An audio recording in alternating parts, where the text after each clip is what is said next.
As agreed to by leave, the sponsor of each report stage amendment will have up to 5 minutes to speak, and the sponsor of the bill will have up to 2 minutes to speak.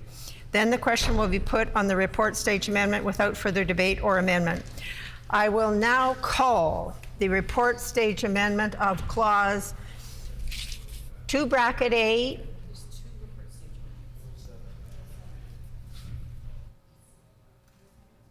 Yeah, I'm just reading my script, which says I will call the report stage amendment to clause 2(a), 3 and 8 of Bill number 7, the Police Services Amendment Act.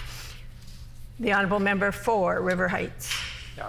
Madam Speaker, I move, seconded by the MLA for Tyndall Park, that Bill 7 be amended by striking out Clause 2A and Clause 3, B by replacing Clause 8 with the following. 8 Clause 64(1)D is amended by adding or to which a community liaison was assigned, in quotation marks at the end. C, by striking out Clause 12 and Clause 14A, and D, by replacing Clause 18 with the following. 18, Section 88 is amended by adding a community liaison after civilian monitor.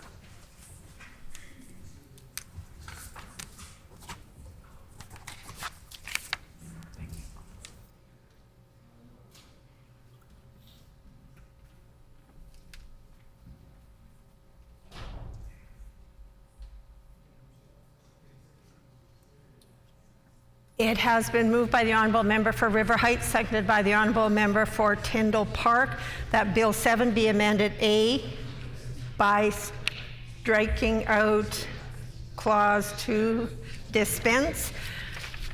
The report stage amendment is in order. The Honourable Member for River Heights.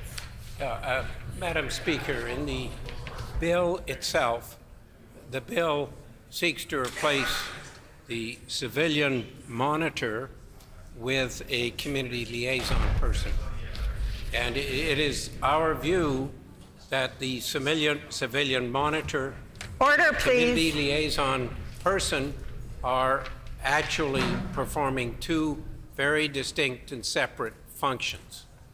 That the civilian monitor is still needed to monitor what is happening, to make sure that everything is done well, and the community liaison is needed to link with the communities which may be affected and provide input from those communities. So, Madam Speaker, it is our view that instead of getting rid of the community monitor and just having a community liaison, that what should happen is that we should continue to have a community monitor as well as having this new position of a community liaison, and that this would function in a much better way than just having a community liaison. So that is the essence of what this amendment is trying to achieve, and I hope the government will support it. Thank you. Merci. The Honourable Minister of Justice. Well, I thank the member for bringing forward the amendment, and I appreciate his thoughtful comments. This particular piece of legislation, as we know, will continue to be monitored and looked at in terms of how it can be strengthened. This is another step in strengthening it after significant consultations, and we look forward to it passing. Is it the pleasure of the House to adopt the amendment? I hear a no.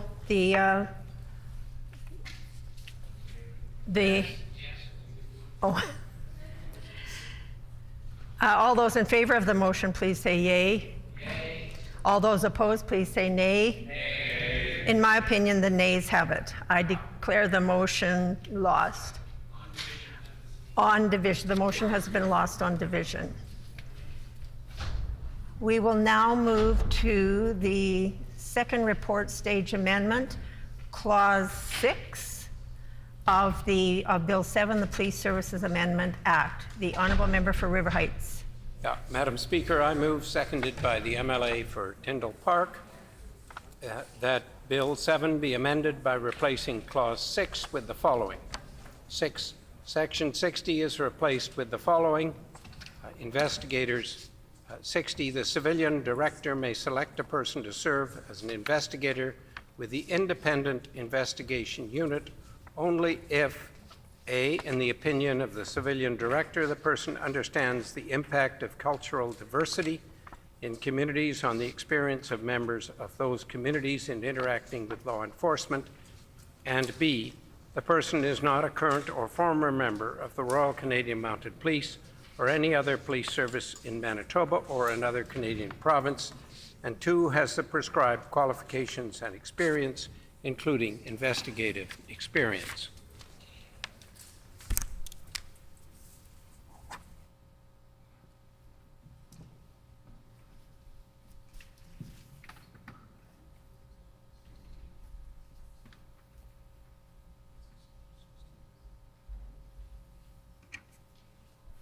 It has been moved by the Honourable Member for River Heights, seconded by the Honourable Member for Tyndall Park, that Bill 7 be amended by replacing Clause 6 with the following. Section 60 is replaced with the following. Dispense. The amendment is in order. The Honourable Member for River Heights. Madam Speaker, the changes here address 2 shortcomings in the bill as it has been, or the amendment to Bill 7 as it has been presented. The first is that it is really important that the civilian director selects a person to serve as an investigator who has an understanding of the impact of the cultural diversity in communities and knowledge of the experience of members of those communities in interacting with law enforcement. We have seen this issue come forward time and time again, that we have people who are involved with processes like this who don't have a first-hand experience or an understanding of the experience of Indigenous people or Black people in interacting with police in Winnipeg or other parts of Manitoba. And so it is our view that it is very important that the person who serves as an investigator has knowledge about and an understanding of the cultural diversity in Manitoba and the experience of people who are in varied communities, immigrant communities, Black community, the Indigenous community in particular. The second part of this addresses the concern that we have involved in the investigation police or members of police forces, and that it is important to have people who are independent of the Royal Canadian Mounted Police or police service in Manitoba or another Canadian province, and that we are dealing not just with somebody who is not just a current member, but somebody who is also not a former member of these police services. We are concerned that individuals who are former members will bring their perspective of the police force into the situation, and that they will not be as independent as really is needed under this circumstance. This has to do with the whole credibility of the investigations done by the independent investigative unit and ensuring that they truly are independent and have credibility in the community. We also require, of course, the prescribed qualifications and experience, including investigative experience, but we think that it would be important for Manitoba to achieve the credibility of the independent investigative unit that is needed, that it no longer has current or former members of police forces as investigators or involved in the investigation. Thank you. The Honourable Minister of Justice. I appreciate the members bringing forward this amendment. I mean, the particular issue regarding retired police officers is a long-standing issue. It's one that I often talk about myself in opposition. And at that time, when this bill came forward, it was my hope that there wouldn't be current officers. The then Minister of Justice indicated, of course, that it's difficult to find people who have investigative skills who aren't police officers. This is a movement towards not only independence, but the perception of independence by having retired police officers and not active serving officers. But I take the member's point, but the challenge remains in terms of being able to find people who have investigative skills who aren't law enforcement or former law enforcement. Is it the pleasure of the House to adopt the amendment? Agreed? No. All those in favor of the motion, please say yay. All those opposed, please say nay. Nay. In my opinion, the nays have it. I declare the motion lost. We will move now. The motion has been lost on division. We will now move to Bill 8 and the report stage amendments of clauses 6 to 9 on Bill 8, the Court of Appeal Amendment and Provincial Court Amendment Act. The Honourable Member for St. John's. Miigwech, Madam Speaker. I move, seconded by the member for Notre Dame, that Bill 8 be amended by striking out clauses 6 to 9. Miigwech.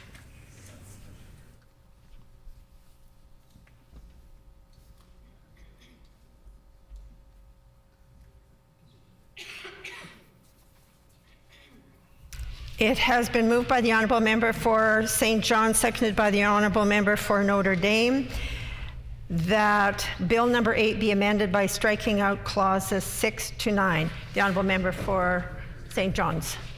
Which, Madam Speaker, I'm, rise this afternoon for 5 minutes, I believe I have. I do. To have Section 6 to 9 removed from Bill 8. Both the Minister of Justice and myself sat in committee a couple of weeks ago, a couple of weeks ago, and we heard from a variety of different folks, stakeholders, experts in the judiciary in respect of their concerns for Bill 8. And one thing that was incredibly loud and clear was that nobody, absolutely nobody, and their dog asked for these changes in Bill 8. Nobody. Not only did nobody ask for these changes in Bill 8, the way that the bill is situated right now, the way that the Judiciary Appointment Committee is set up right now, which has been the way that it's been set up for the last 30 years, has worked. It's a good model. It's an equitable model. It's a democratic model. It ensures that no particular party or government that is in power can stack a judiciary appointment and ultimately put the judges that they want to see on the bench, and judges that perhaps might lean or slant their political way. And it's been working very, very well for 30 years. And I cannot stress this enough. I know I stress this in meetings. Changes. We know that these changes were brought forward under the previous Minister of Justice, when we also know that the previous Minister of Justice had been given a list of names of individuals who were recommended by the Judicial Appointment Committee to be appointed But for some reason, that former justice minister, sitting right over there, didn't like that list, didn't do anything with that list, and then out of that exercise decided that, you know what, we're going to change the appointment, the way that appointments work for judges in Manitoba. We're going to stack it with one more government-appointed individual. We're going to take the chief judge away from the chairperson of this appointment committee. And again, there's concerns with that. There's concerns that it is stacked in favor of whatever particular government is in power and whatever political leaning that government leans towards. I mentioned this in a question, in a QP question period, that who did that? Who was Donald Trump? One of the things that Donald Trump did, and a lot of people don't realize this, is that as soon as he became president in 2016, he started putting in judges at all levels of the judiciary in the American system that lean towards his way. The most well-known, or should be most well-known, are his politically appointed Supreme Court justices, which lean towards the right, which lean towards anti-choice. And look at where we are situated right now. We are weeks away from a judgment from the Supreme Court that is taking away citizens' right to access abortion. That's why it is so dangerous when you do not have an equitable, unbiased, democratic way to appoint judges. And so I'm pleading with the minister to do what's right and to remove the sections 6 to 9 and allow it to continue as it has operated for the last 30 years. He can choose to do what's right today and agree to my amendments. Miigwech. The Honourable Minister of Justice. Thank you very much, Madam Speaker. While I do appreciate the comments from the member opposite for St. John, because I believe, while I might feel they're misguided, I do believe she brings them forward from a position that she strongly holds. Trying to equate the American system of appointing judges to the Canadian system, and this particular system, the movement we're moving in now, is aligned with the federal system. And I don't believe that any of the concerns that she's raised are falling true federally. I mean, we've recently seen Supreme Court decisions that people might have concerns with, Madam Speaker, just in the last week, and those judges under this system federally were appointed by different levels of, or different stripes of government. Stephen Harper's government, Justin Trudeau's government, and yet it doesn't seem to be impacting a political narrative on the Supreme Court of Canada. So I think that the member opposite might want to look more closely at how judges are appointed in the United States, how those nominees find their way into the nomination progress through a confirmation hearing is very different than the Canadian system. And I don't think it serves her well, or anyone of us well, to try to suggest that those are parallel systems, because they're not. They're extremely different. They have different results. This is aligned with what's happening at the federal government level, where I've not heard the kinds of concerns that the member opposite is raising, nor have I ever heard the member opposite raise concerns about the federal government and how they appoint judges. So I think that this is not only not well-founded, but not founded upon a foundation of fact. Madam Speaker. Is it the pleasure of the House to adopt the amendment? Agreed? All those in favor of the amendment, please say yea. All those opposed, please say nay. In my opinion, the nays have it. I declare the amendment lost. The Honourable Official Opposition House Leader. On division, Madam Speaker. The amendment is defeated on division. And I would now point out that with the next report stage amendment to be brought forward by the Honourable Member for River Heights, that amendment is automatically out of order as it is identical to the amendment that was just defeated on the floor. So we will therefore move to the amendments on Bill number 9, the Scrap Metal Act, and the amendment is being brought forward by the Honourable Member for Elmwood to Clause 4, Bracket 1. The Honourable Member for Elmwood. Madam Speaker, I move, second by the member for Flin Flon, that Bill 9 be amended in Clause 4, Sub 1 by striking out 2 years and substituting 5 years.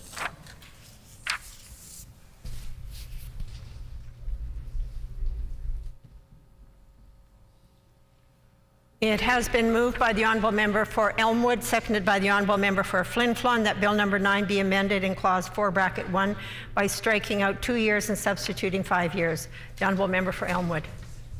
Well, thank you, Madam Speaker, and we've actually been dealing with this issue, the catalytic converter and scrap metal legislation now for a few years. It just didn't start very recently. And I think in the beginning, a lot of people didn't really understand what this issue was about. Matter of fact, a lot of people didn't even know what a catalytic converter is. But I can tell you that now it's very well known. Practically every day I'm getting a response on it. And we have had petitions submitted to this House on the issue now for some time.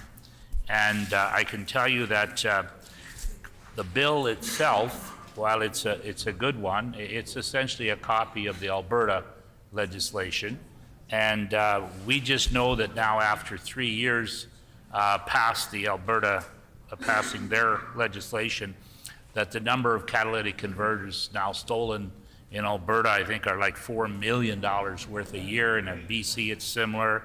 And Manitoba's headed the same direction. So clearly the legislation itself is not going to solve the problem completely. There has to be a multiple approach to this legislation. So we think that the bill requiring the scrap metal dealers to keep the records of all the purchases they make of catalytic converters for 2 years is not enough, that we should be keeping 5 years of records.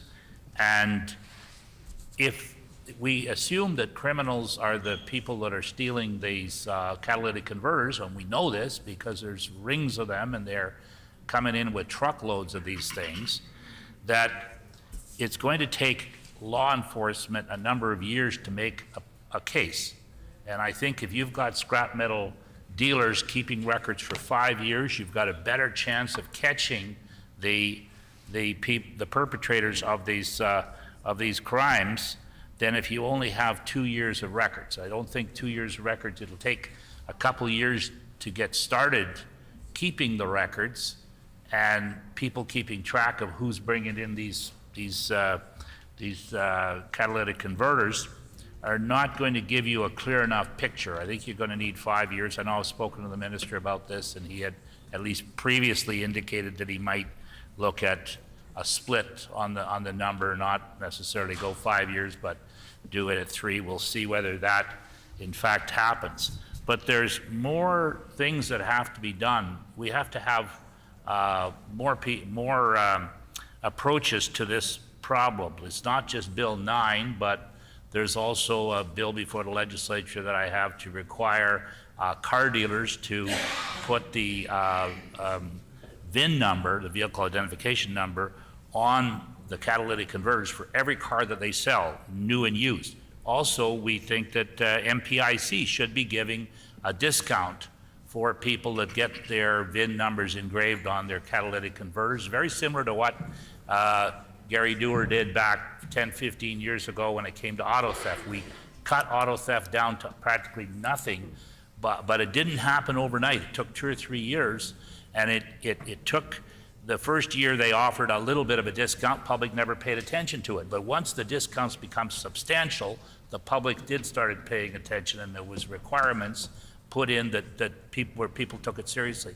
So I think that has to happen here too, and a minister will have to consider those other options. There's certainly other ideas that we could get involved with the Parts Dealers of Canada. The federal government should be involved, and this is a role for the Premier.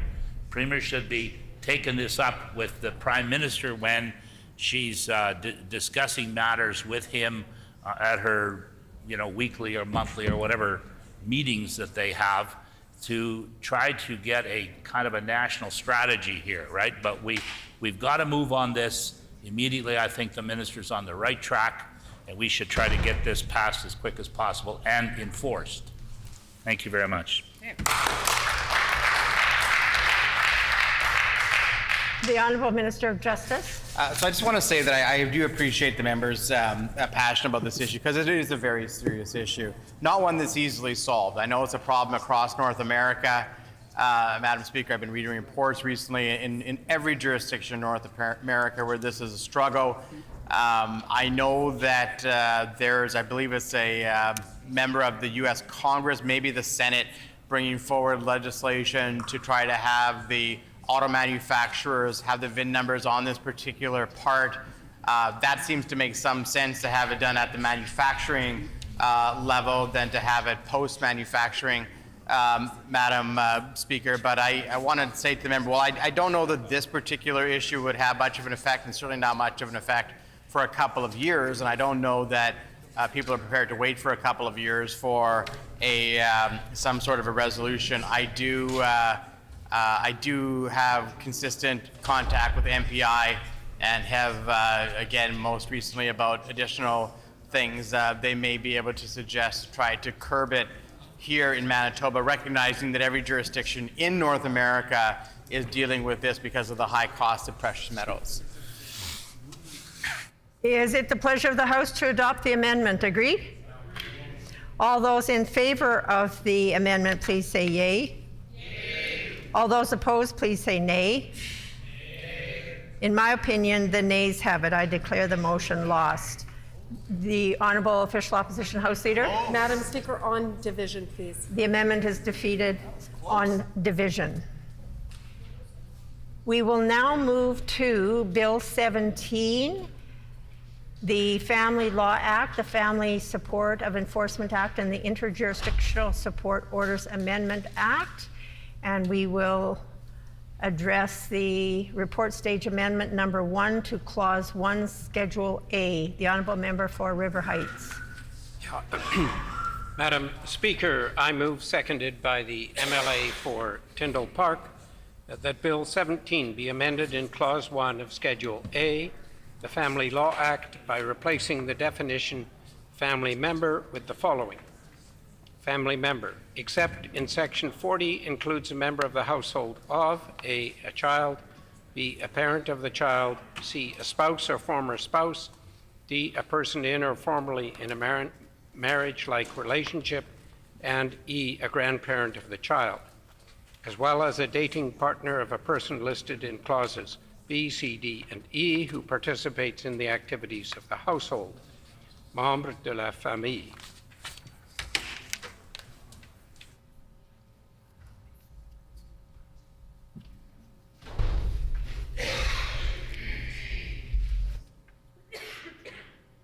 It has been moved by the Honourable Member for River Heights, seconded by the Honourable Member for Tyndall Park, that Bill 17 be amended in Clause 1 of Schedule A, the dispense.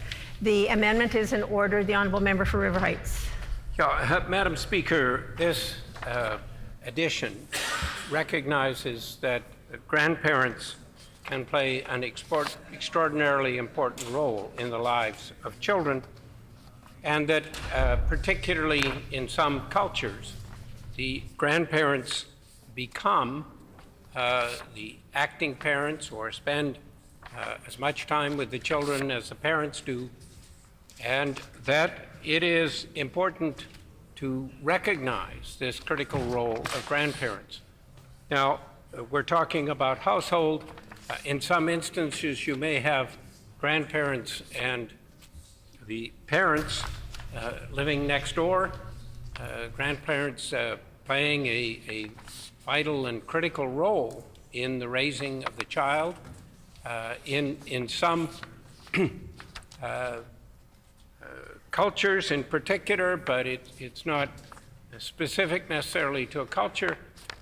You will have the grandparents looking after the children and doing most of the care of the children because the parents are either at work or they are not able to adequately care for the child, and it's important to recognize this and to not leave grandparents out. And of course, if this was the grandparent and there would be a dating partner also included. So that is the reason for this amendment. I think it is critically important that we recognize the important contribution that grandparents can make and that this be included in this act. Thank you.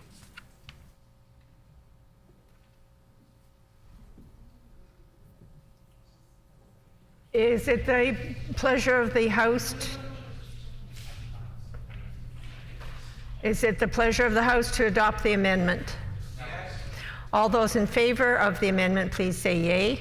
Yea. All those opposed, please say nay. Nay. In my opinion, the nays have it. I declare the amendment lost. We will now move to report stage amendment number 2 of Bill 17 of clause 35 bracket 3 dash schedule A. The honourable member for River Heights. Madam Speaker, I move, seconded by the MLA for Tyndall Park, that Bill 17 be amended in clause 35.3 of Schedule A, the Family Law Act, by adding the following after clause A. A.1, the nutritional requirements of the child, including breastfeeding.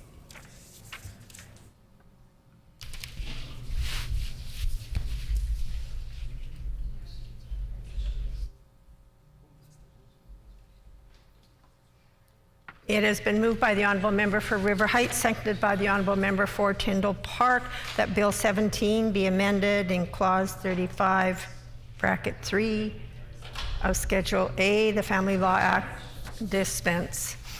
The amendment is in order. The honourable member for River Heights.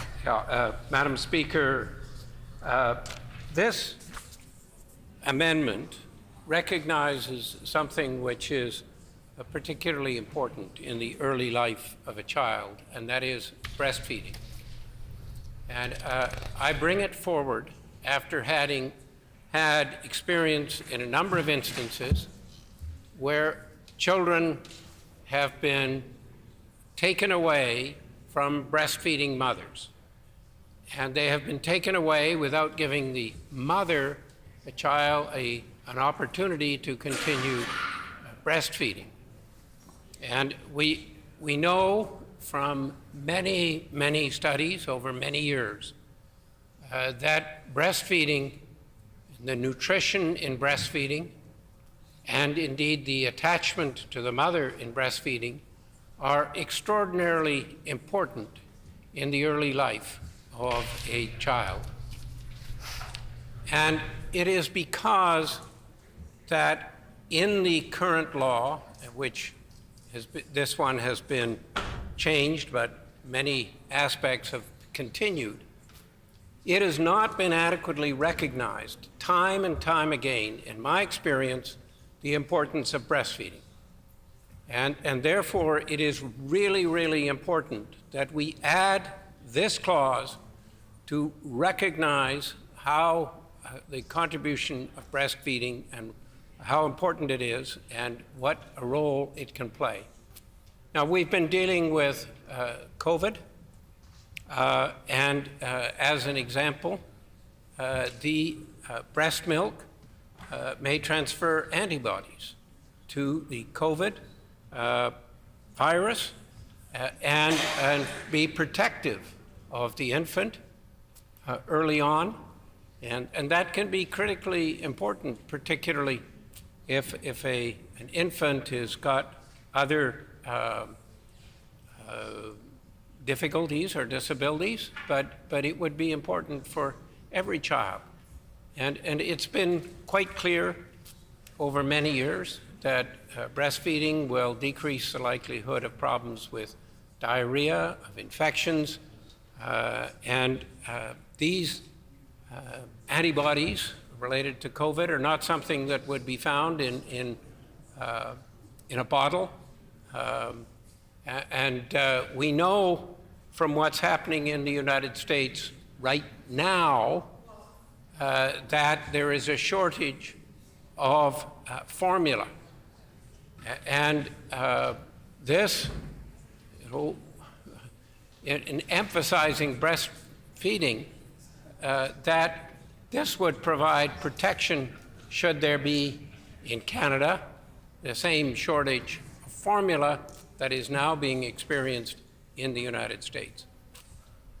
We know that the act of breastfeeding can be very important in terms of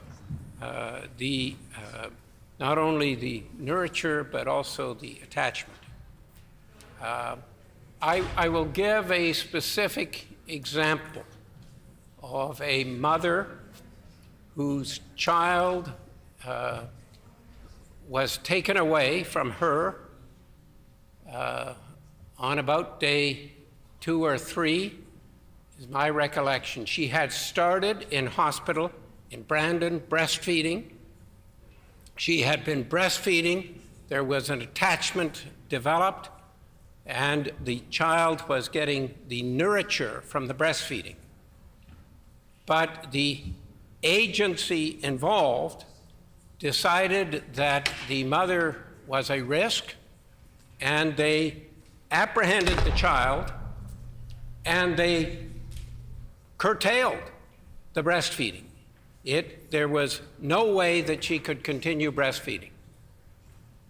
6 weeks later, this situation came before a court of law in Brandon, and the decision to take away the child was reversed, and the child was given back to the mother, but the child had not been able to breastfeed. This would make a correction to this, and I urge the Minister of Justice to allow this to pass. Thank you. The Honourable Minister of Justice.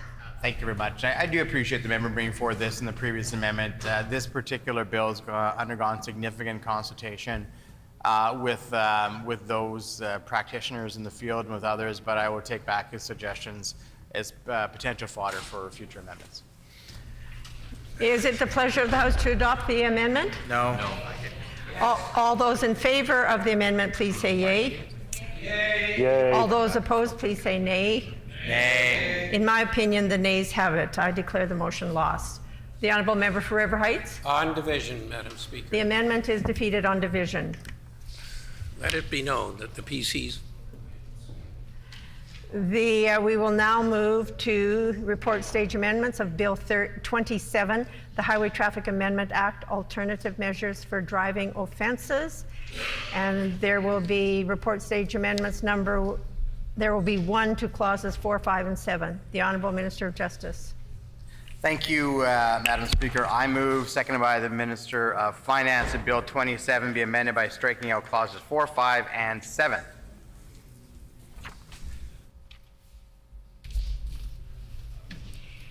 It has been moved by the Honourable Minister of Justice, seconded by the Honourable Minister of Finance, that Bill 27 be amended by striking out clauses 4, 5, and 7. The Honourable Minister of Justice. Thank you, Madam Speaker. I've put on the record, both in committee and I think Q&A at second reading, the challenges that this particular provision has and the inability for it to be used properly. All of those things remain true, but I do want to take the time with justice officials to see if there are ways to achieve what hasn't been achieved before. Are there no debate? Is it the pleasure of the House, or is it the pleasure of the House to adopt the amendment? Agreed and so ordered. I declare the amendment carried. We will now deal with Bill number 34, the City of Winnipeg Charter Amendment and Planning Amendment Act. I will call report stage amendment number 1 to clause 17. The Honourable Member for River Heights. Yeah.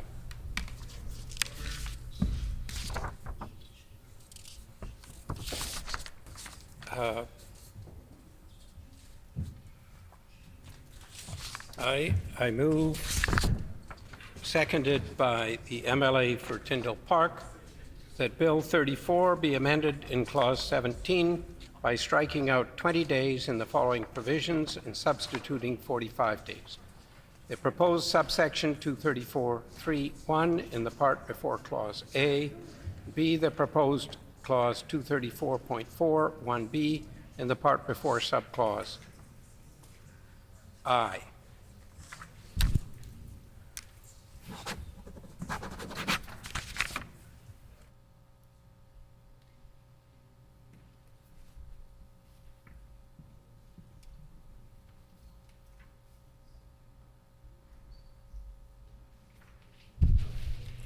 It has been moved by the Honourable Member for River Heights, seconded by the Honourable Member for Tyndall Park, that Bill 34 be amended in Clause 17 by striking out 20 days in the following provisions and substituting 45 days. A, the proposed subsection 234.3 bracket 1 in the part before clause bracket A, and B, the proposed clause 234.4 bracket 1 bracket B in the part before subclause I. The Honourable Member for River Heights. Madam Speaker, we have had some discussions and we had presentations at committee which suggested that the current 20 days is completely insufficient and would create big problems for the City of Winnipeg and indeed for other municipalities, but particularly we heard this for the City of Winnipeg. After discussions, we found that any lengthening would be beneficial, that 45 days, which we put here, would be the absolute minimum. We would actually be supportive of moving to 60 days, which is the other opportunity, an amendment which is still to come. But we have put forward this bill with a 45 days so that it would give the government an option. But I suggest to the government that the government needs to choose between either 45 days or 60 days. And I think that 60 days would certainly be a good choice. And so if this is defeated, I hope that's what the government goes with. But if they want to use 45 days, here is the option for the government to do that. Thank you, Madam Speaker. I should indicate that report stage amendment was in order. The Honourable Minister of Municipal Relations. Thank you, Madam Speaker. I would just like to share with the member opposite that ensuring municipal governments make timely decisions on planning applications provides greater certainty needed for development and investment. Now, more than ever, this is critical to support recovery efforts from the challenges created from the pandemic. Determining whether an application is complete or not within 20 days is not a new requirement, and it is consistent within existing requirements in the Charter. For example, the City is already required to determine whether applications for permits is complete within 20 days, Section 246, bracket 1.1. Only notification that the application requirements are met is required within a 20 calendar day. The bill provides additional time for the review and approval of each application up to an additional 180 days for combined applications. Thank you, Madam Speaker. Is it the pleasure of the House to adopt the amendment? Yes. All those in favor of the amendment, please say yea. Yay. All those opposed, please say nay. Nay. In my opinion, the nays have it. I declare the motion lost. The Honourable Member for River Heights. On division, Madam Speaker. The amendment is defeated on division. We will now move to report stage amendment number 2 to clause 17. The Honourable Member for Concordia. Thank you very much, Madam Speaker. I move, seconded by the member for Point Douglas, that Bill 34 be amended in clause 17, subsection A, in the part before Clause A of the proposed subsection 234.3 sub 1 by striking out 20 days and substituting 60 days, and in B, by replacing the proposed subsection 234.4 subsection 1 with the following.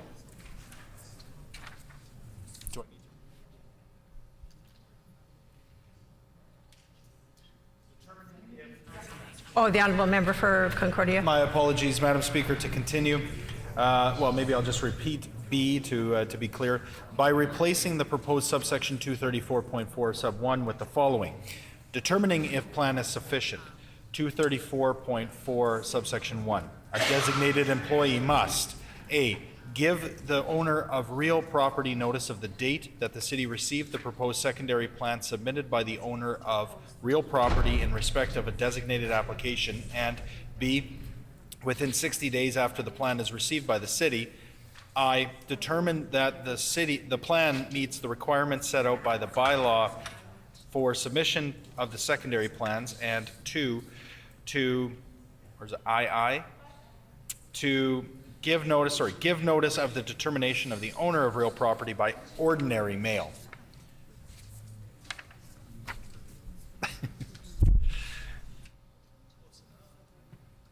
It has been moved by the honourable member for Concordia, seconded by the honourable member for Point Douglas, that Bill 34 be amended in Clause 17A in the part before Clause A. Did I hear dispense?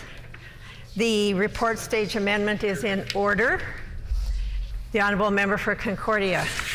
Well, thank you very much, Madam Speaker. I appreciate the opportunity to put a few words on the record with regards to this particular amendment. And first, I just wanted to start by thanking the members who joined in on the committee, members of the public who came to this place as part of our practice to, put on the record their concerns with the legislation that's coming forward. And, as is what I think the best of that process, this is in direct response to the words that we heard directly from them. And both James Platt and Mark Bittet were in attendance and gave some really good, I think, perspective on not just this particular bill, but on the entire process of Bill 37, formerly Bill 48, and how that was brought forward. And I think there's a lot that we can learn from what both gentlemen brought to the committee.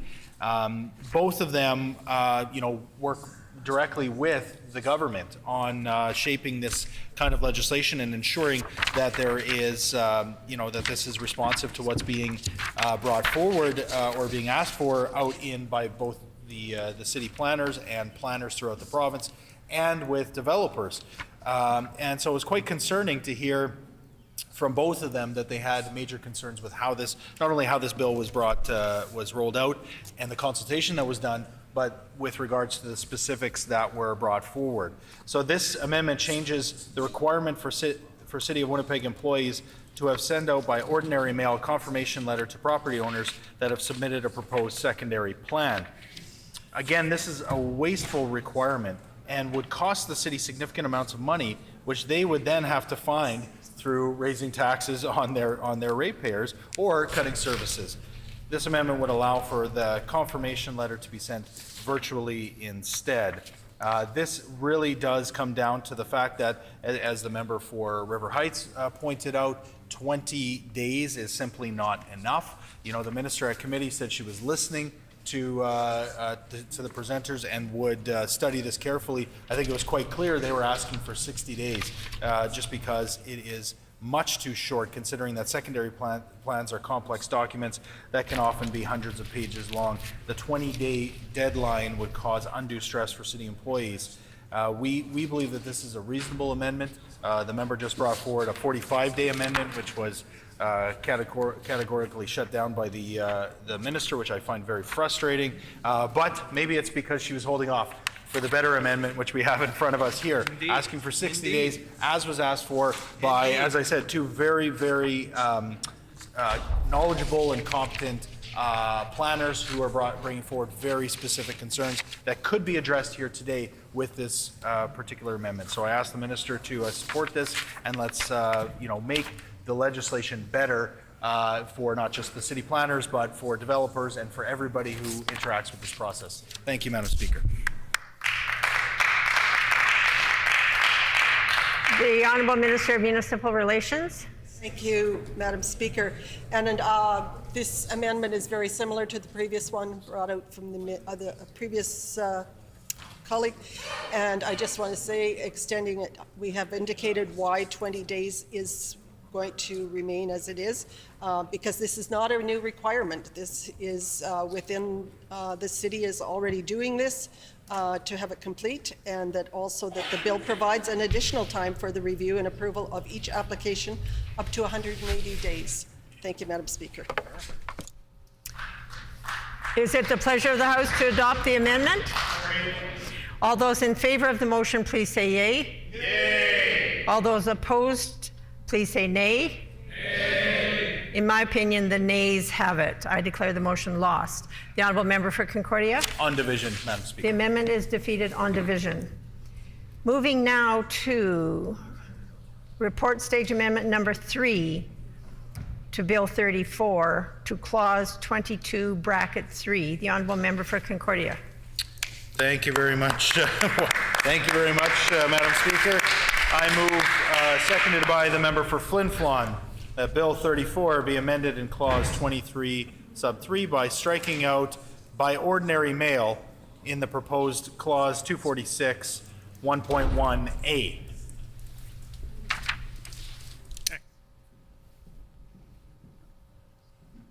It has been moved by the Honourable Member for Concordia, seconded by the Honourable Member for Flin Flon, that Bill 34 be amended in clause 22 bracket 3 by striking out by ordinary mail in the proposed clause 246 bracket 1.1.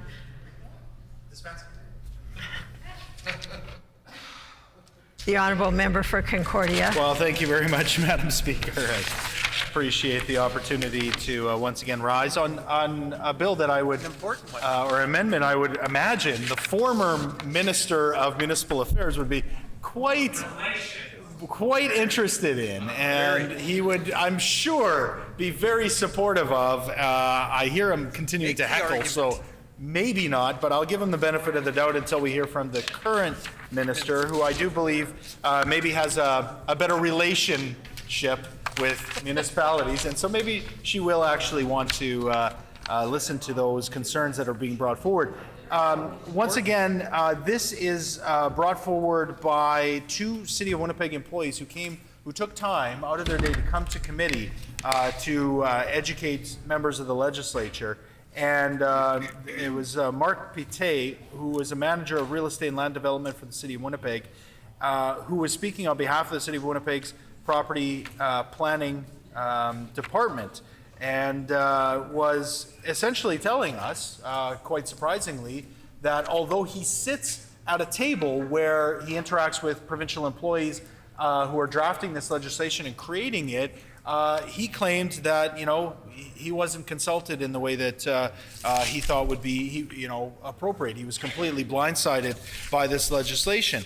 Essentially, what those members told the committee was that, this bill, the entire bill, was rushed while the city is working on developing the handbook, updating the regulations, ensuring that everybody is aware of the situation. Essentially, there's this bill that targets the City of Winnipeg rather than the overall planning district, and doesn't actually accomplish, I think, what the minister intended it to do. So this should be a friendly amendment, and hopefully the minister is taking it as such, because it removes the requirement for the city to send out by ordinary mail a letter to the owner of property that has submitted a development application confirming that they've received it.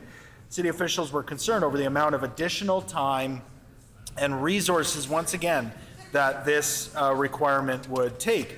According to the city's calculation, it could cost them an additional $400,000 to $600,000 annually to set out these confirmations letters by mail. This would cause the city to make cuts or raise taxes once again, Madam Speaker. And the bill doesn't provide, of course, any additional funds or supports for this new requirement.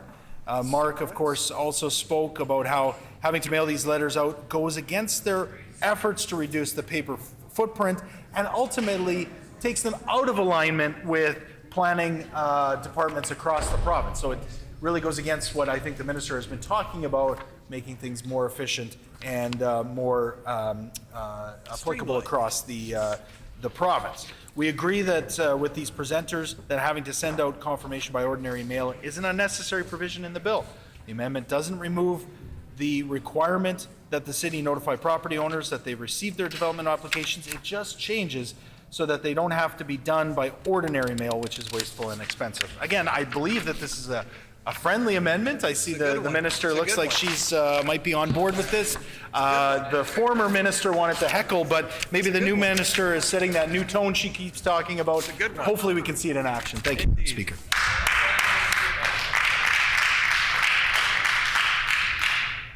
In case I didn't say it, the report stage amendment is in order. The Honourable Minister for Municipal Relations. Thank you, Madam Speaker. Madam Speaker, this bill requires that the city to provide timely updates to applicants at various stages of the application review process. These updates, provided by ordinary mail, provide a formal notice of property owners and ensure property and development rights are maintained. Providing formal notice by ordinary mail is not a new requirement and is consistent with existing requirements in the Charter. However, the province recognizes the City of Winnipeg's concerns, and we will work directly with the city to find the best way to modernize notification processes going forward. Thank you. Is it the pleasure of the House to adopt the amendment? All those in favor of the amendment, please say yea. Yea. All those opposed, please say nay. Nay. In my opinion, the nays have it. I declare the amendment lost. The Honourable Member for Concordia? On division, Madam Speaker. The amendment is defeated on division. We will now move to the report stage amendment number 4 to clause 25 bracket 2 of Bill 34. The Honourable Member for Concordia. Thank you very much, Madam Speaker. I move, seconded by the member for Transcona, Bill 34 be amended in clause 25 sub 2 by replacing the proposed subsection 275 sub 1.1 with the following. Development application process 275 1.1. In respect of an application under subsection 1A, the city must send the owner of real property confirmation of the date that the city received the application, and B, a designated employee must, within 60 days after the application is received, determine if the application is complete.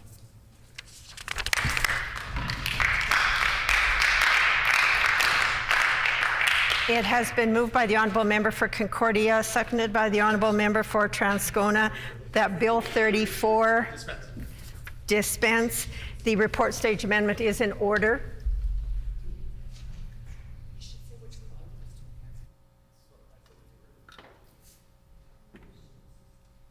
And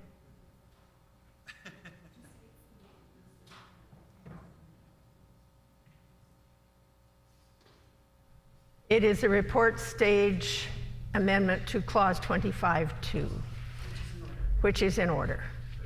The Honourable Member for Concordia. Thank you very much, Madam Speaker.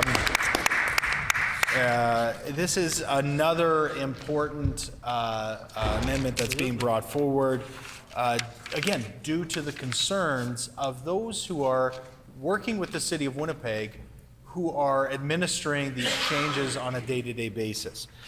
This amendment strikes out the requirement for the city to send owners of property that have applied for a development application a confirmation letter by ordinary mail. Again, this at the city's request. It also lengthens the period of time that the city employees have to determine whether an application is complete from 20 days to 60 days, with no additional funds provided for additional staff. The requirement to review applications within 20 calendar days could put an increased amount of stress on city employees. We want to make sure that the city employees aren't having to rush to meet deadlines and are able to continue doing a thorough job.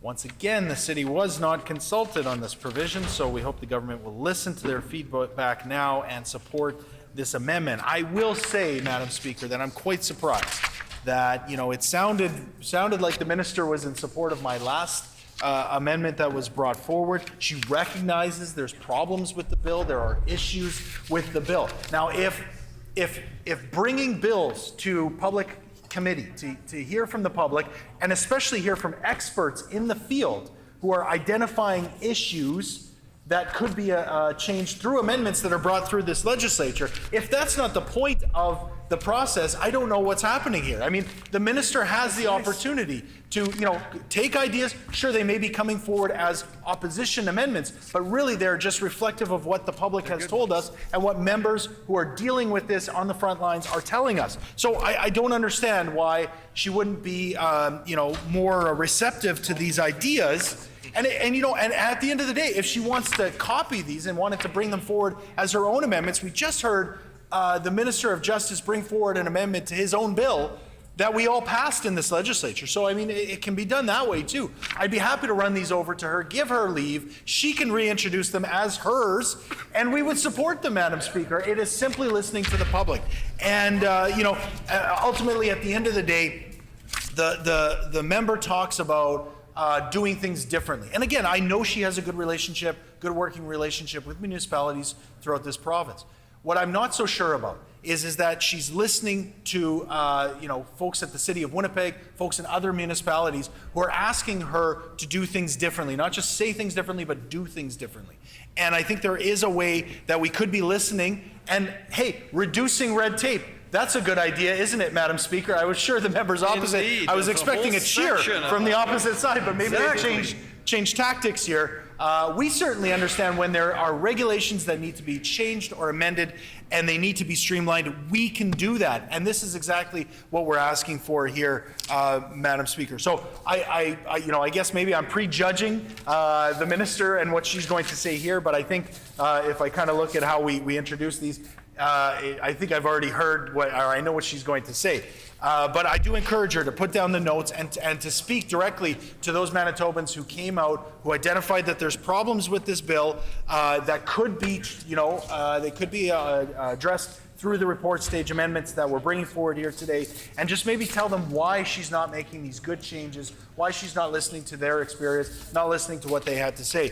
Because, ultimately, we're not done yet. We heard from, of course, Cam Blight at committee as well, president of the AMM, who told us very clearly there's a lot more work that needs to be done.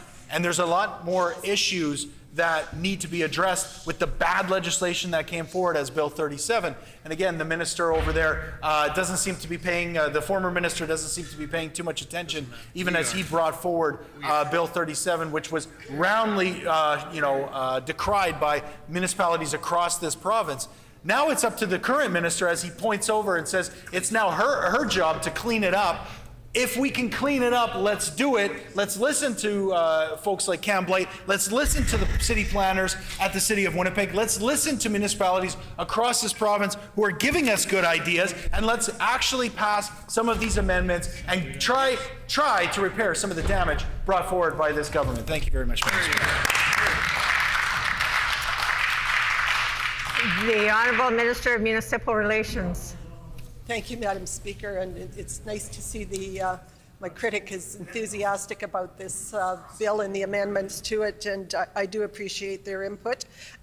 So much, in fact, that the member from River Heights, when he proposed an amendment, I was happy to hear that amendment at committee, and it was passed. So it's not that we won't look at the amendments, but we do have a very good and a very reputable bunch of professionals sitting at the table working on these decisions, and I trust their input, and I'm happy to say again that there is the 20-day, it's not a new requirement. It is consistent with what's going on right now in the city, and that's it. Thank you, Madam Speaker.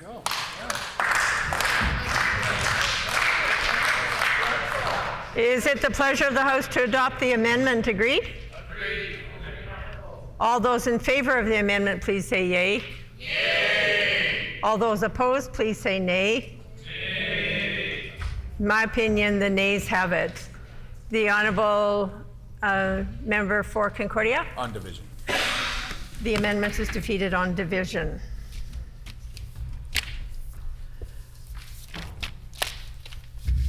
The hour being past 5 p.m., this House is adjourned and stands adjourned until 10 a.m. tomorrow.